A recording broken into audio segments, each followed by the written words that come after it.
We are so thrilled to be partnering with Hinge. Hinge is the dating app designed to be deleted. As you all know, I'm a huge Hinge advocate as I met my partner of almost 3 years on the app. Even before meeting him, Hinge was always my go-to app because I met more relationship-minded people here and had some great dates. Clearly, I haven't been on the app for a little while, but I re-downloaded it to check out some of the new features. One that stood out to me was the voice prompt, my best friend's take on why you should date me, where your friend can hype you up. Not only does this make the profile creation less daunting, but it's not always easy to see your own green flags. So to test it out, I asked Yue some fun prompts to get her take on what I could put if I was dating again. So the first one, how long have we known each other? What was your first impression of me and how has that changed? Julie and I have known each other for almost 10 years. My first impression of Julie was that she's very social, but I've learned that she has a lot more depth to her beyond the social butterfly that she is. My next prompt, what do you think are my green flags? I would say she's deeply loyal. She believes in love, curious mindset, and she is fearlessly ambitious. And then last but not least, what kind of friend am I? Julie is the kind of friend who will always have your back, no matter what. Damn, that feels nice to hear. So download Hinge and try voice prompts today. Then find someone worth deleting the app for. I was so excited to get my shipment from Last Bottle Wines in the mail the other day, full of incredible red wines, all from Napa Valley. I love wine tasting, so having this to my door couldn't be happier. Also, couldn't be more excited that today's episode is brought to you by Last Bottle Wines. If you don't know already, they're a Napa-based online wine shop with a twist. They offer just one handpicked wine per day until it sells out, and they're always at incredible prices. We're talking 30 to 70% off retail. And the best part is that there's no subscriptions, no fees, and no minimum purchase. And I could not be more excited to bring this offer right now because they're having a marathon sale, which is coming up March 28th and 29th. Even better, we're offering Dateable listeners 10% off your first order with code DATEABLE. So if you are a wine lover like me, this is a great time to join. And did I mention that shipping is 100% free? So what are you waiting for? Mark your calendar for March 28th and 29th or get on it earlier if you want. You can sign up at lastbottlewines.com and use code DATEABLE and find out why Last Bottle is the most fun way to discover and buy amazing wine. The Dateable podcast is an insider's look into modern dating that the Huffington Post calls one of the top 10 podcasts about love and sex. On each episode, we'll talk to real daters about everything from sex parties to sex droughts, date fails to diaper fetishes, and first moves to first loves. I'm your host, Yue Xu, former dating coach turned dating sociologist. You'll also hear from my co-host and producer, Julie Krafchick, as we explore this crazy dateable world. Hey everyone, welcome to another episode of Dateable, a show all about modern dating. And our special guest on this episode, I feel like has really defined what modern dating is. We've been following Dr. Helen Fisher for a long time. And I think has she put relationship research on the map, but has made it relevant and cool for like younger generations. Yeah, for sure. Agree, Julie? For sure. So quick bio for Dr. Helen Fisher. She's a world-renowned biological anthropologist, senior research fellow of the Kinsey Institute, and the chief scientific advisor for Match. She's conducted extensive research and written 6 books on the evolution and future of human sex, love, marriage, and gender differences in the brain and how your personality style shapes who you are and who you love. She's currently using her knowledge of brain chemistry to discuss the neuroscience of business leadership and innovation. She is from New York, currently lives in New York, and single. We've been wanting to talk to Dr. Helen Fisher for a long time, and it's so exciting to have her here talk about the most comprehensive survey of singles in America, which happens every year. Is that correct? Yes, it does. Absolutely. And this was done by Match. It was done with Match. Yes, with Match. absolutely. Okay, great. I do it with them, but we do not poll the Match members. This is a national representative sample of American singles based on the U.S. Census. So it's a scientific study. We've done it for 9 years. We collect data on over 5,000 Americans from every background, every walk of life, every age group, age 18 to 71 plus, every part of the country, etc. And when you conduct the study, do you go into it with a hypothesis already? I do, yes. I don't know if other academics do, but there's all kinds of things that I hypothesize, and I just want to see if it's true or not. And and there's a lot of trend questions too. I mean, there's some questions that we just simply ask every year. We just want to know how times are changing, and then every year we choose a whole pile of new questions. And I think we've done it for 9 years. We're just about to do our 10th, so we've got data on 45,000 Americans. It's huge study. I do research as well, and I'm just curious, like, how do you send the survey? Is it a survey that's sent? We start in August, and we're starting now again, and we design about 200 questions, and then that takes until middle of October or early November. Then we give it to one of these national survey poll on the internet. They collect the data. The data comes back of thousands of pages. I mean, it's just unbelievable, and it comes back in sort of middle of December and destroys Christmas for me. I mean, really. And everybody else sifts through it. And we're looking for patterns. I'm looking for the answers to certain questions. And I'm also thinking very clearly about, what does the public want to hear? What do they want to know about? What are the questions that they're asking? I mean, for example, this year we did a whole thing on the Me Too movement. Mm-hmm. Well, a lot of people have been talking about Me Too and their particular experiences, but I don't know if anybody found out what is the impact of Me Too. I mean, right. Changed thinking in America. So another one I did some time ago was on polyamory. People are talking about that. So, and then I've got all the questions that I want to know personally. So from Darwinian perspectives, I mean, I anticipate that people will act in certain ways. Am I right or wrong? What were some of your hypotheses going into this year's survey? Oh, hypotheses for this year. I guess I want to know more about I'm very impressed with millennials. Not something we hear all the time. I am at the very edge of a millennial. You guys are ambitious. You are ambitious. You don't want to catch feelings until you are ready. And I wrote an academic article called Slow Love. Courtship in the Digital Age. And I just wanted to see and whether I'm really right about it. And 1/3 of people in their 20s today still live at home. I mean, this is one of the reasons they're not having sex. You guys are having sex, but you want to define the relationship. You want to know where it's going. And if it's not working for you, you're going to get rid of it and move on to other things because you have very little time. You're very busy. Very interesting to me is that 40% of you don't want to date until you've got more self-acceptance. Yeah. Now, that is unusual. These are people who are really preparing for what they're doing. I wanted to know more about how men and women act in courtship. I had the hypothesis that men are the new feminists, not women. I think we definitely want to dive into both of those deeper, like really interested in this like slow love, fast sex, but maybe we start at the gender roles. Oh, gosh. So, I mean, women are really fighting to have equal status and equal everything in the workforce. And I understand that. I wrote a whole book on it called The First Sex, actually, The Natural Talents of Women and How They're Changing the World. And I felt for a long time that women are piling into the job market and progressing in that fashion. But I wanted to know, what about courtship? So I asked various questions. And one of them is, I ended up finding out that, for example, 75% of men today would be perfectly happy if a woman was the first to reach out and say hello on a dating site. But only 19% of women do it. Why do you think that's the case? Let me tell you some of the others. 90% of men are happy if a woman is the first to ask for his phone number, but only 14% do it. 90% of men are perfectly happy if a woman initiates the first kiss, and only 15% do it. And on and on and on it goes. I mean, women are being much more traditional when it comes to courtship, but that is a wonderful question of yours. Why?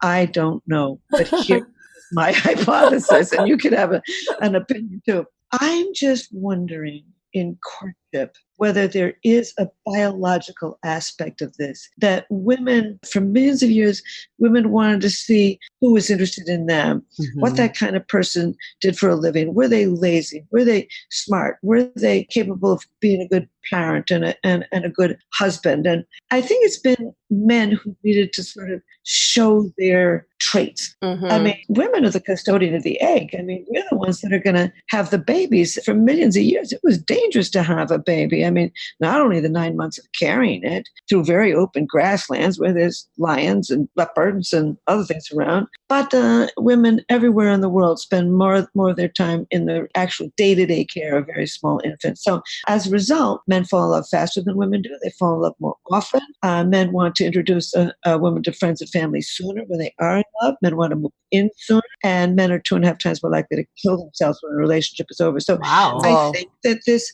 reticence of women, sure, it's partially cultural. I mean, we've been trained for 10,000 years to be recipients of sex, the recipients of courtship. But there may be a biological aspect of it too, that women just want to see the scene, see who's on top, and see how men court them. What is he offering me before they make their move? So one thing I want to unpack a little more is all the stats that you just gave around men kind of falling deeper and getting more like emotionally attached than women. I feel like there's faster. Not more, but maybe more too. I mean, men are 2.5 times more likely to kill themselves. So perhaps that's right. So, okay. In that piece, like, I think there's always been this feeling that like women are more likely to enter a relationship and men are more likely to like pull back and not necessarily move as fast. That was like historic feelings. Are you seeing that? That's ridiculous. I've been trying to get that straight with the women's magazines for 40 years. Just don't want to listen. They want to think that women are the more romantic and that men are more likely to sleep around. Among people under age 40, women are just as sexually active as men, just as adulterous. So this isn't new stats. You said you've been trying to get this in for 40 years. Society isn't seeing that as reality. Right. Well, I think it's one, I want to say a couple things. One is, I think it's interesting 90% of men want a woman to ask for their number first, and 90% of men support a woman initiating the first kiss. I'm like, is it really 90%? Like it should be 100%. Who would not be okay, right? Who would not be okay with someone initiating? But I do think personally for me, I've never been in a hunter kind of mindset. I've never gone into a bar and zeroed in on a guy and said, I need to approach this guy. I have to observe first and make sure, one, I feel safe, and two, I like the traits I'm seeing, like you were saying, Helen. And then whoever makes eye contact with me from that pool of people, then I can choose like who I may possibly be interested in. So I think biologically for me, these stats make sense. Yeah. The thing is, don't forget that before you walked into that bar, you probably spent at least an hour washing your hair, putting on makeup, wearing the right dress or skirt or whatever, and making yourself attractive so that all of those boys take a real good look at you and then begin to sort of compete to see if they can get your attention. So, I mean, women play in the mating game. We are players. In many respects, I think we're more subtle.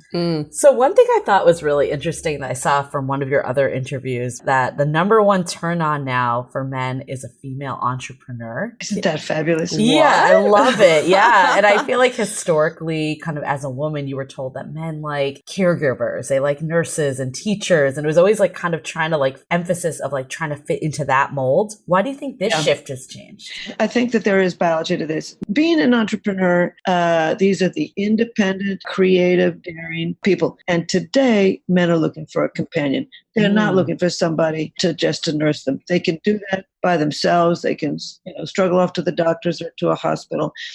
Times have really changed. I think you're hitting on something really important. Everybody says that it's technology that's changing love. Technology is just enabling us to do the same old thing, just meet new people. But the big, huge international trend is women piling into the job market. And that is what is changing things. I mean, 100 years ago, a woman needed to marry a man who was from the same religious background, the same social set, had enough money to support her, and hopefully lived in the farm next door. We don't have to do that anymore. Women are looking for a companion, and men are looking for a companion. I mean, men don't need a woman to darn their socks. They just go out and buy new socks. And they don't need a woman to cook dinner. They can call in, or they can take out, or they can go out themselves and get a hot dog, whatever. Yeah. So we're looking for different things in our partners. And I think this is a wonderful, nobody's ever asked me about this. I really think it's important that the biggest turn on is that men want a woman who's an entrepreneur. It really says a lot about men. They really want an interesting, creative, daring, independent partner instead of a caretaker. Does that feed into your hypothesis that men are becoming more feminist? I guess it is. You guys are putting this together very nicely. Thank you. But one one thing that's very interesting is, for millions of years, we lived in these little hunting and gathering groups, and women commuted to work together. Their home was 60 to 80% of the evening meal. The double income family was the rule. And for millions of years, women were regarded as just as sexually, socially, and economically powerful as men. As a result, what we're doing is we're shifting the last 10,000 years of all of our Aryan beliefs that a woman's place is in the home, virginity at marriage, till death do us part. And we're moving forward to kinds of women that we were a million years ago. What we're really seeing, as I mentioned, is the return of the kind of women that we always were. Men liked the female entrepreneur because for millions of years, women were entrepreneurs. So one of the things that we're seeing, just like from talking to so many daters and obviously being in the scene ourselves, is that a lot of times like men don't really know what to do these day and age. Like they know that women are equal, so it doesn't necessarily feel fair that they should be paying on first dates, but also they're holding on to traditional values that, like you were saying, that women are kind of like trying to find the best mate, so they want to impress. And on top of that, there's a layer of the Me Too movement where men feel like they can't really make the first move anymore because they don't know what to do in a setting. So what should men be doing, right? Yeah. Well, this is a big issue for both sexes. I mean, I remember times when I've walked towards a door and I've seen a man begin to sweat and he doesn't know whether to open the door for me or let me open the door. I mean, even down to the details. Mm-hmm. And it's because we are at this time of such tremendous transition that no new rules have been made. But what's interesting is in the Me Too movement, we studied this at Singles in America this year. This is our newest data with Match. And we wanted to know, has the Me Too movement changed male behavior? And sure enough, 40% of men in our study of over 5,000 national representative sample are now more reserved with a female colleague at work. Mm-hmm. 33% are more reserved on a date. 35% of men are more reserved in public. 28% are more reserved on social media. And you might think that that's little, but when public health professionals study social changes and you tell people to stop smoking, a tiny percent will stop smoking. You tell them to stop eating this or that, they'll tiny percent will do it. So this is an enormous cultural change in only just a couple of years. So men are really responding to this and they flat out don't know what to do. They really don't know what to do. I think men are in a state of real transition. You know what I really think this Me Too movement? I think it's a correction device. It's a writing device. The stock market does corrections. Mm-hmm. And we got 10,000 years of men's roles were very concrete. Women's roles were very concrete. Men held the money. Women ran the home. Men were economically powerful than women. And women were regarded as sort of as lesser creatures, really, in many respects. Right. I think this whole swing towards Me Too and other aspects of this, it's a correction device. And it will settle down as we build the new tradition. Yeah. I think we're already beginning to see it. I don't think that anywhere near as many men are offering to take you home on the first date.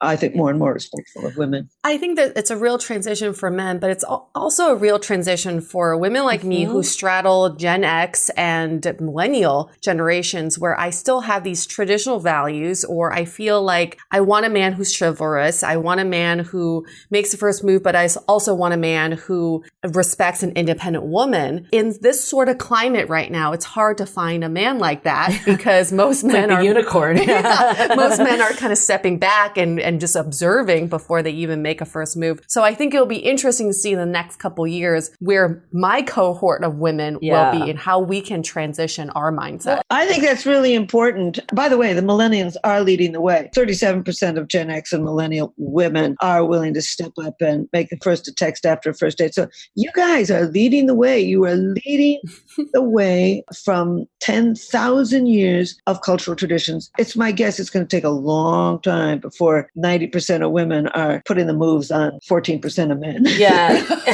It's super interesting though, because we've talked to like younger people that are in their early 20s and like all these like rules of dating that like we said that we kind of were like the elder millennials, we like at the top range here. Like all that stuff is like foreign to them of like kind of waiting for the guy and all that piece. But like it's That's interesting. It's like this interesting unravelment though, because I kind of identify with what you just said, Yue. It's like on one side, like we're talking about paying on dates. Like why would it be fair that the man is paying? I make just as much money as they do. Why should they be paying for it? But then on the other side, it's like we're ingrained that like if he really likes you, he'll pay, or like it'll show that he like really values it or like is working to impress you. Like there is this struggle of like the old like yeah. And I get turned off if a guy doesn't pay on a date. Right, To be truthful, I mean, I can't like unravel that. Right. I can't. Agreed. It's like I get it logically, but whatever it is emotionally, it's just not there yet. Yeah, it's not connecting for me. You know, I don't even think that everybody's going to get there yet, quote unquote. But because I think men want to be needed. And I think women want to be cherished. I think that they're displaying when they pay that bill. Right. They're showing, I've got the money and I like you. What's different now is that the official first date these days starts much later in the relationship. Yeah. In my day, and I'm a lot older, I picked you up. Oh, he didn't spend a lot of money. He picked me up after dinner and we went and played miniature golf, whatever. But these days, a first date in New York City anyway costs somebody $200. And so we're seeing a different pattern of dating in something like 70% of singles, particularly the young. They start out, or you start out, I'm not sure about the two of you, but just friends. We're just friends. Slowly move friends with benefit. And you learn a lot between the sheets about somebody, not just the way they make love, but whether they're patient, whether they're kind, whether they can listen, whether they've got a sense of humor. And then they slowly move out, and then they have the first date. 34% of singles today have had sex before the first date. And older people think that this is insanity. What it is, singles, particularly the millennials, you don't have very much time. You don't have very much money. First date has gotten important. Let's hold that thought for a second. We'll get right back to it. This episode is sponsored by Via. We all know there are things that can help set the mood in the bedroom, but did you know a little THC could also do that? Yes, Via has developed a unique blend of pleasure-enhancing cannabinoids, libido-strengthening herbs, and a low dose of THC all into one mind-blowing gummy called High Love. This gummy, wow, it will awaken your senses, increase blood flow, and intensify any sexual experience. I've been pleasantly surprised by the High Love gummies because it is just the right amount of THC for me to have a good time without feeling sleepy. And hey, if THC is not your thing, Via also offers a wide array of other gummies without it. And everything legally ships in 50 states with discreet packaging directly to your door. So if you're over 21, you can get 15% off and a free pack of award-winning Dreams THC plus CBN sleep gummies with our exclusive code DATEABLE at viahemp.com. That's VIIAHEMP.com. Let the gummies work their magic. Head to viahemp.com and use the code DATEABLE to receive 15% off and one free sample of their Sleepy Dream gummies. That's viahemp.com and use the code DATEABLE at checkout. Take your passion and pleasure to a whole new level with High Love from Via Hemp. This episode is made possible by Badlands Pets. As you all know, Mojo, my precious baby, is the reason why I found love in the first place. He made me feel love again. So I would do anything to ensure his health and longevity. And actress Katherine Heigl and I have that in common. She's helped save over 16,000 dogs through her foundation. And after doing a ton of research, she feels there's one place we can look to improve any dog's health, and that's their food. So fortunately, she found that just by adding a few special superfoods to her dog's food, she saw huge transformations in their health. So she's made a 20-minute video explaining step by step how anyone can do the same thing to see incredible changes in their dog's health. I've definitely re-looked at what I'm feeding Mojo and making sure that, hey, he only has one life to live, and I want to make sure it's the best damn life. So if you want to keep your dog healthy and happy, go to badlandsfood.com/dateable and watch Catherine's video right now. Again, that's badlandsfood.com/dateable. As you know, I recently left my corporate job and I've been in total recovery mode, all about self-care. One of my new routines is the nighttime shower before bed. There's just something about washing away the day and that reflection that's been super helpful helpful for me. I've been using one of our partners, Osea's Mega Moisture Duo. This combo body oil and body lotion are so freaking incredible. It literally feels like I'm at a spa. I realized that the secret is seaweed and other skin level ingredients that are normally reserved for face products. And that's why I was so excited when Osea became one of our partners. And, we're so grateful for partners like this because one, they keep the show going, but they're also super good for all of our listeners and for our own well-being. So if you want to have that nighttime bliss like I am doing, you can get 10% off your first order site-wide with code DATEABLE at oseamalibu.com. You'll get free samples with every order and free shipping on orders over $60. So head to oseamalibu.com and use the code DATEABLE for 10% off. Let us know which products you end up going with. Share them in social. Super excited to see what you end up choosing. Mm-hmm. You don't want to spend that kind of time, that kind of money, and that kind of energy. The first date is taken on much more important. And I think that who pays is a big part of it. One thing that I'm interested in, because you were saying that people are like hooking up before they're actually going on dates or going on less dates because of the cost and all that. But with dating apps, like I saw in your stats, dating apps are still the number one way that people are finding that first date. How does kind of that work if like you're kind of the first meet is a first date? Or people just not thinking of that as an actual date and they're doing more low-key stuff? Let's take a moment to focus on mental health. Sometimes I go through phases where I don't feel great. I feel like there's something preventing me from achieving happiness and I'm not motivated to do anything. I used to just wait for these phases to pass because that's the way I've always dealt with it. But then I discovered BetterHelp, where I can get online counseling and connect with professional, credible, and compassionate counselors in a safe and private online environment. BetterHelp's counselors specialize in depression, relationships, trauma, and so many other areas. Everything stays confidential, and you can always change your counselor. With over 3,000 U.S. licensed therapists across 50 states, and your choice of communication modes, including text, chat, phone, and video, BetterHelp has made it easy for me to find help. BetterHelp is also really affordable, and for Dateable listeners only, you get 10% off your first month with the discount code DATEABLE. Just go to betterhelp.com/dateable. Fill out a simple questionnaire so they can match you with their great counselor. Again, that's betterhelp.com/dateable and use the code DATEABLE for 10% off your first month. Now back to this episode. How does kind of that work if like you're kind of the first meet is a first date? Or people just not thinking of that as an actual date and they're doing more low-key stuff? Oh, I'm hoping that the vast majority of them are just going out for a coffee or a drink and not regarding it as much as a date as a look-see. So basically, people aren't putting that much emphasis on a first date if they're meeting online. A lot of these first dates, quote unquote, are meeting in a bar for a drink, or there is no dinner involved unless they begin to like each other. So maybe it's the definition then that I'm kind of going on, because I feel like for me, because I'm in this generation, like a date is a drink. So that like would feel like I wouldn't necessarily feel like I slept with someone before a first date, but I guess your definition's more maybe like the more traditional, like pull out the stops, nice dinner, like that type. Yes. Okay. Well, what we've called it at Match is the official first date. Got it. I agree with you. And by the way, one year on their Singles in America study, we did ask people, what do you a date is? Yeah.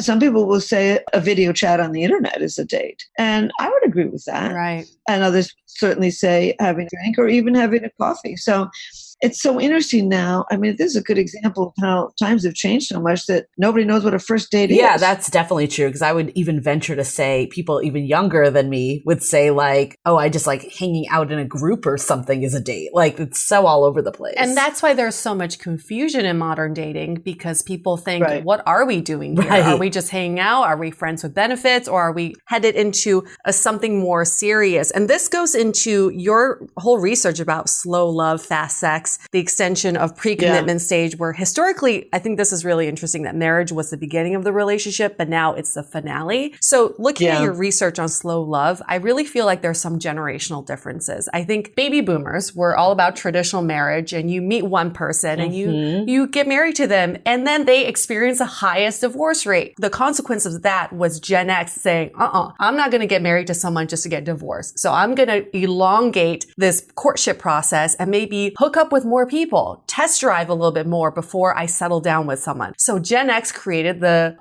hookup culture, which millennials took on and said, okay, we saw what you did, Gen X. You took on the hookup culture, STIs increased. I don't want any of that. So I'm going to extend the courtship process, but with a more intentional end goal, which is to find a meaningful relationship, which I'm seeing in Gen Z is that they're like very traditional. If you think about it, I feel like they're going full circle. They're going back to the very traditional values of, I definitely believe in marriage that can last a long time, but I'm going to wait a really long time to find the right person. Absolutely. They want it. And by the way, this whole concept of DTR, define the relationship. The young want it defined. Right. And we asked, at what point in the budding partnership should you have that conversation of, defining the relationship? And the average time was 4 months. That's about right.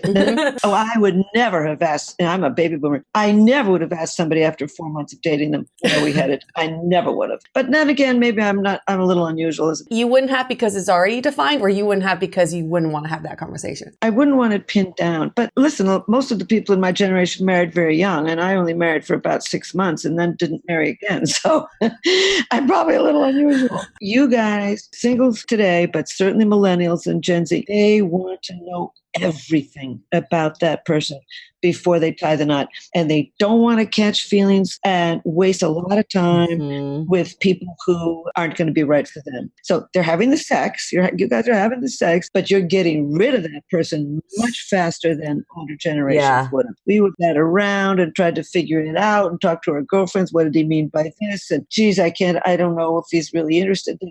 You guys want transparency. Very impressive. And so you start out as this just friends. You really get to know the person. Then you climb in bed with them, learn a lot between the sheets, and then you slowly come out, and then you have the official first date, and then you live together for a long period of time before you wed. And it's so interesting. I mean, what started this for me is it was a Singles in America study. Every year we ask this question: have you ever had a one-night stand? 50% of singles say yes. Over their life. Every year, over 50% have had a friends with benefit, and over 50% of singles have lived with somebody long-term before they married. And, a lot of people think, oh, this is reckless. I mean, why are you doing this? And I began to realize this is caution. You guys want to know every single thing about this person. When you walk down that aisle, you want to know who you got. In fact, I began to think to myself, well, with this long period of pre-commitment, you learn a lot about yourself. You learn how to get rid of somebody instead of sticking in something too long. So I began to think to myself, this slow love, fast sex, slow love, we will see more happy marriages because people have gotten rid of what they didn't want. So I did a study of 1,100 married people. One of the questions was, would you remarry the person you're currently married to? And 81%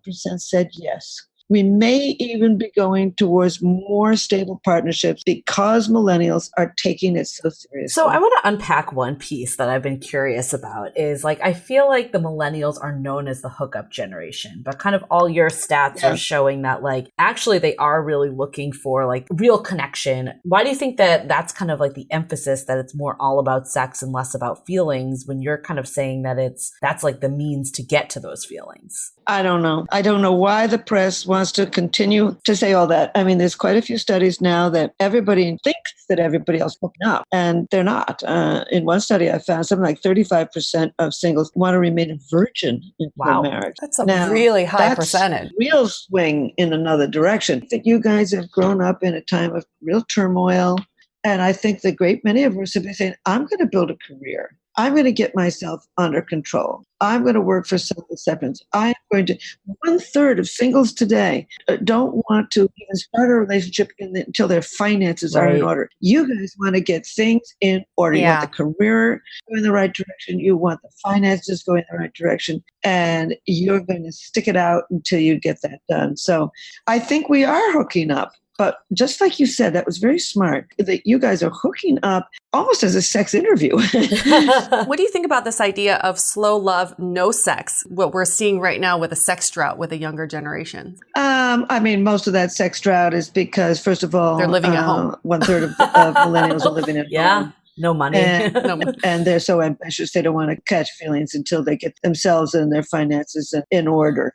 So I don't regard it as much of a sex drought as very cautious people being more careful about sex. I'm not in the should business. 34% of people have had sex before the first date. Most millennials aren't scared of getting pregnant. They know how to handle that. They're not scared of disease. They know how to be safe. And they're not scared of the walk of shame. So the lid is off the pot. and a lot of singles are using sex as an interview process to see whether they want to spend time, money, energy, and perhaps their life with somebody. So all of these, it's so interesting because in my day, everybody thought that we were having way too much sex. Now the whole thing is you're not having enough sex. I mean, get it, world. Millennials are going to have sex. They're just slowing it down, making it smart.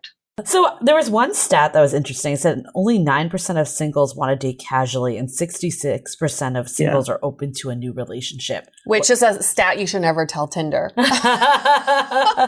I know the person who used to be the sociologist at Tinder, and even there, 80% of those singles are looking for some kind of relationship. I will say I actually reactivated Tinder recently because forever I was like, I don't want to be on Tinder. It's a hookup only site. And I keep seeing people in their profiles being like, I'm here for a relationship, like really emphasizing it. But this is my question. Do people actually mean what they say? Because these are all self-reported stats. Exactly. I think all of my girlfriends would say they're looking for a serious relationship, but then I look at their actions and some of them are not. So why is there such a discrepancy here? I think honestly, it's what Helen just said of like, I want to get myself in order. I think that's a huge piece of it because I know so many people personally. Like, I think like we were talking about with like the men and women equality, even though like that exists, a lot of men still feel like I need to be a provider. I need to make sure my finances are in order. Right. And probably women too. There's this path of like, you can always self-improve, right? Like what's that line of like stopping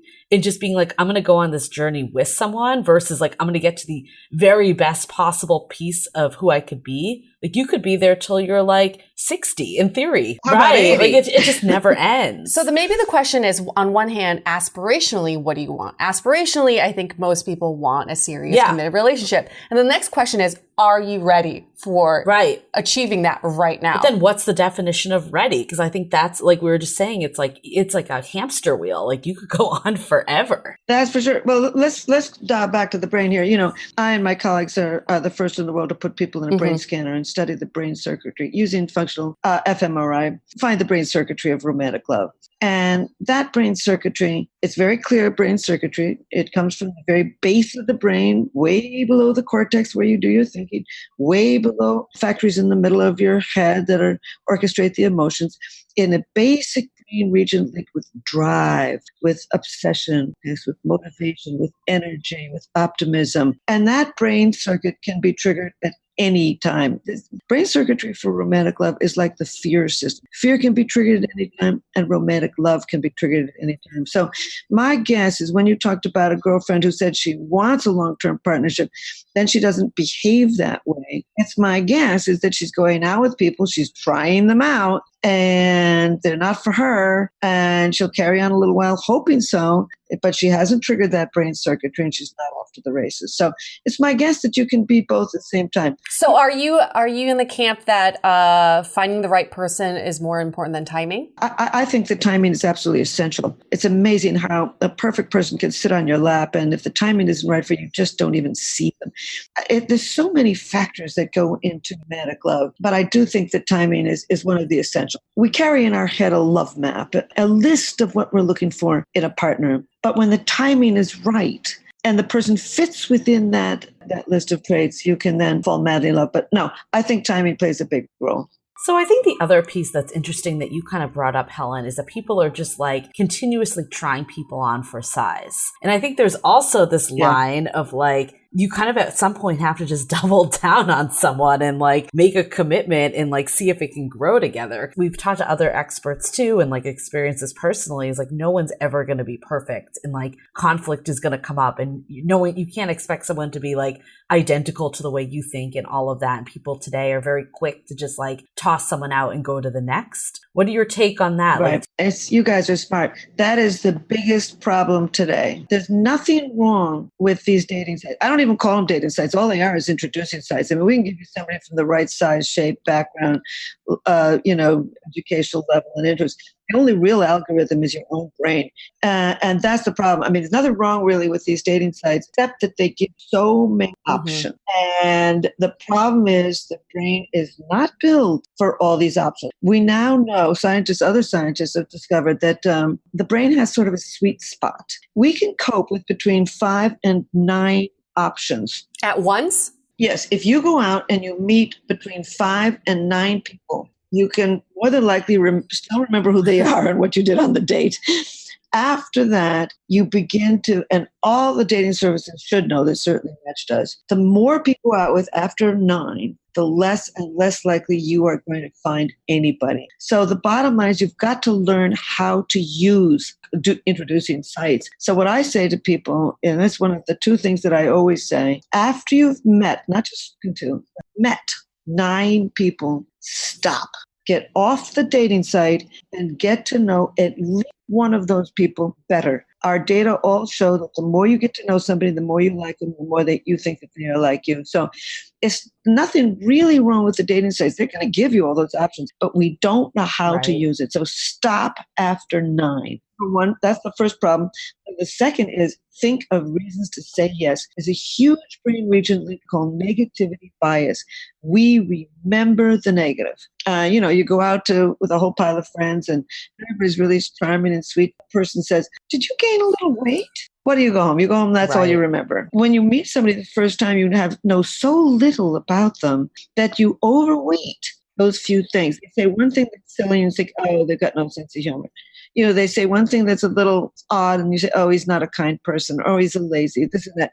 We overweight them. So stop after 9 and think of reasons to say yes on that first date instead of no. Those are great pieces of advice. I think I'd love to just wrap up with some takeaways of how do we actually take the data from this survey and make it actionable? So I feel like my biggest takeaway of all of this is there's new rules now, right? So it's hard to balance kind of what you've been told for years, especially if you kind of straddle the higher end of being a millennial.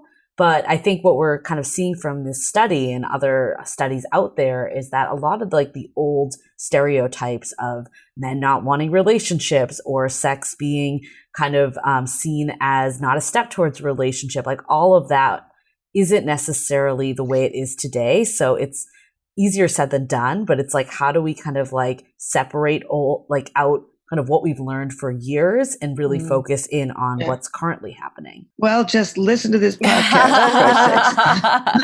And I'll tell you some other things, from what we've discovered, men were comfortable with women making the first move. So take a chance. You don't have to take a huge chance. Just invite them to a movie you're dying to see.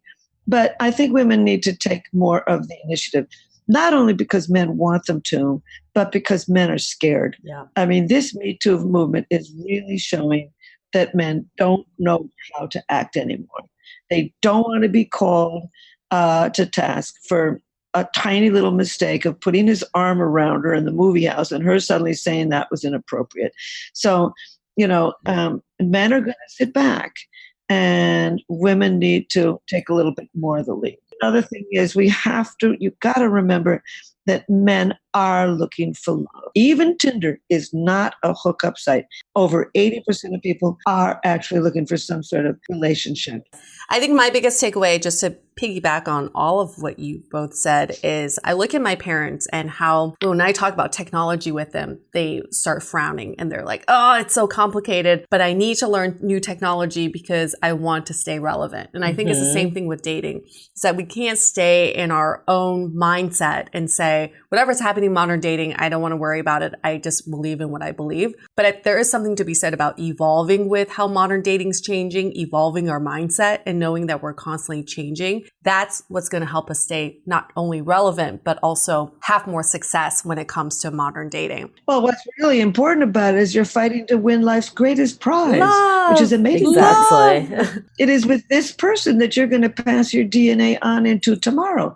Romantic love, courtship and romantic love and feelings of deep attachment evolved so that we could pair bond and send our DNA tomorrow. These are survival mechanisms. This isn't staying relevant.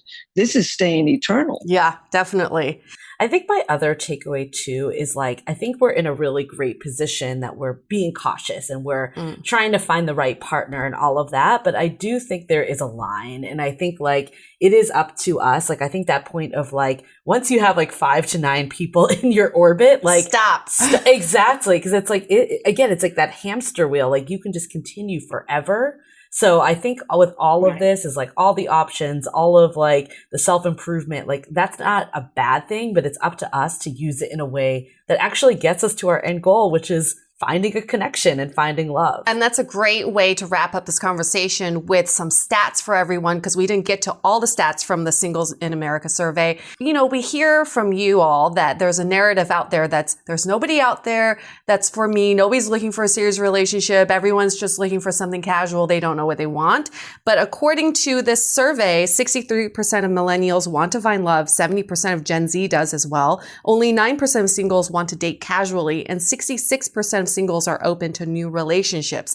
Those are some major stats to digest for you all, because the narrative you're telling yourself may not line up with what's actually happening. Yeah. All right. Thank you so much, Dr. Helen Fisher. It's been such a pleasure to talk about not just your research, but and good luck to the two of you. Thank you so much. Thank you so much. And we really appreciate your time. We'll link to the survey as well as all your other studies as well.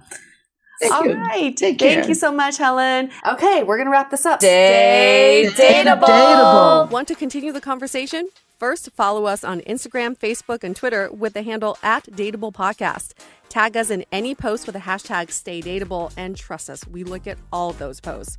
Then head over to our website, dateablepodcast.com. There you'll find all the episodes as well as articles, videos, and our coaching service with vetted industry experts. You can also find our premium Why series, where we dissect, analyze, and offer solutions to some of the most common dating conundrums.